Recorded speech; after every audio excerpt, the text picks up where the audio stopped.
Hello, এখন আমি এই রোদ্দুরের মধ্যে যাচ্ছি আমি আমার বন্ধুদের সঙ্গে দেখা করতে। ঠিক আছে, কোথায় খেয়ে দিয়ে একটু শোবো তা না, যাচ্ছি এখন দেখা করে আসি, নাহলে কী হবে, আর বিকেলে আমি সময় পাবো না, ওই জন্য এখন যাচ্ছি। তারপর চলে আসবো বিকেলবেলা, এসে আবার দেখছি কি হয়, বিকেলে বাড়ি যাই না কালকে যাই কোনো ঠিক নেই। যাই হোক, একটু দেখা করে আসি। গরমে চলে এসেছি,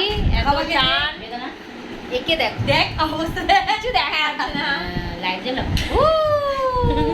আম কেটে দিয়েছে আসার সাথে সাথে, জানো জামাই ষষ্ঠী হচ্ছে।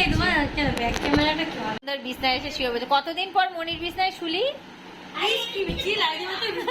তো এখন দেখো, দিদি আজকে মাংস বানিয়েছিল, তাই মাংস দিয়ে আর মুড়ি অনেকক্ষণ ধরে বলছে খাও খাও, তাই একটু মাংস দিয়ে মুড়ি খাচ্ছি সবাই মিলে মানে আমি আর রিয়া খাচ্ছি।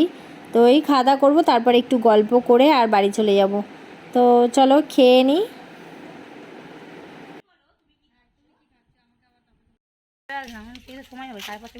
আমাদের খাওয়া দাওয়া হয়ে গেছে, এবার আমি বাড়ি যাচ্ছি। আর দেখো কতজন ছাড়তে যাচ্ছে আমাকে। কি জল তুলবে না? অনেক না জল তুলে সবাই।